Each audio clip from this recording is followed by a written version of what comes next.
देखिए, सिर्फ उतना ही नहीं हुआ।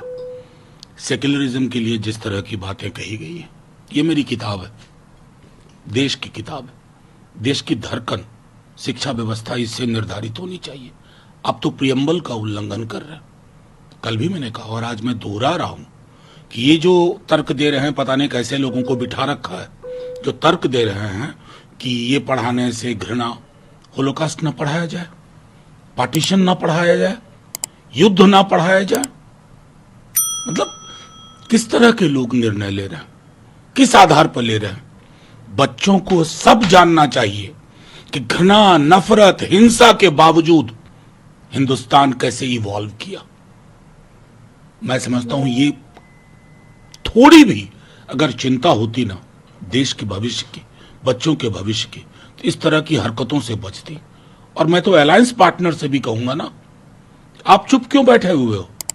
ये तो किसी की पॉलिटिकल बात नहीं है ना कि मैं एक पॉलिटिकल कैपिटल के लिए बोल रहा हूं। इस देश की शिक्षा व्यवस्था बच्चों के भविष्य से जुड़ा मसला है। कहा जाता है कि होलोकास्ट के बारे में अगर ना पढ़े तो ऐसे हालात फिर पैदा हो सकते हैं। बच्चों को तो सीखना चाहिए ना कि हमें घृणा से कैसे दूर रहना। तो वो चैप्टर्स बताने होंगे कि ये वक्त था जब हमारा देश आग में झुलस रहा था। तब बच्चों का एक, जिसको कहते हैं वर्ल्ड व्यू, विकसित होता है।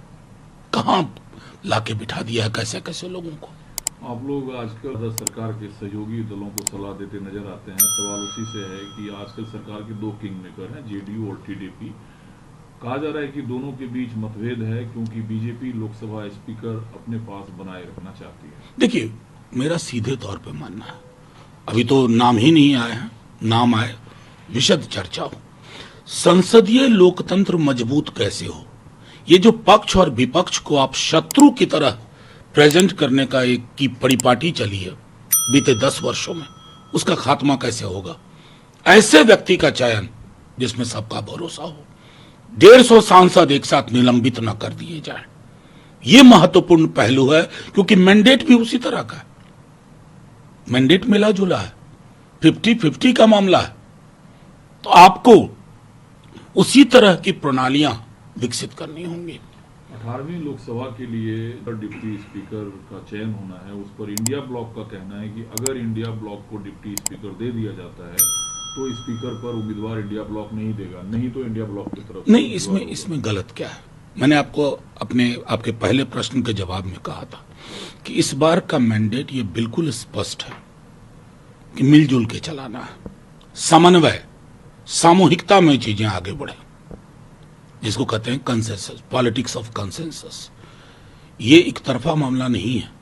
चूंकि एक तरफा नहीं है तो आपको गिव एंड टेक करना होगा, ताकि लोगों का भी इन पद्धतियों और प्रणालियों में, इन परिपाटियों में भरोसा विकसित हो सके। पहले हर विषय पर इतना विरोधाभास पक्ष के बीच नहीं होता था, लेकिन अब जैसे सदन में विरोध प्रदर्शन के लिए जो गांधी प्रतिमा को स्थान मिला हुआ था, वहां से गांधी प्रतिमा को हटाया गया है, उस पर भी विपक्ष को ऐतराज है। नहीं, क्यों नहीं ऐतराज होगा?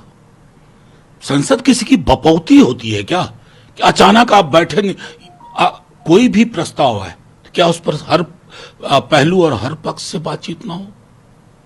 मुझे पता है, कल मैं लगातार देख रहा था कि बीजेपी के मिनिस्टर्स, बीजेपी के एमपी ट्वीट पे ट्वीट कर रहे थे कि क्या प्रेरणा स्थल में प्रेरणा मिल रही है।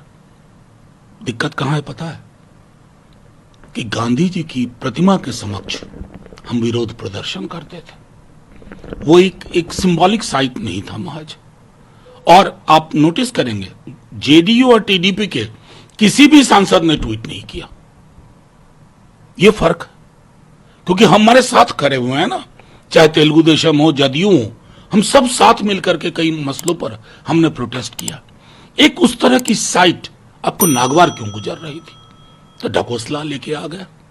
अरे मिल बैठ के बात करते, मिल बैठ के बात करने की रवायत के आप विरोधी हैं।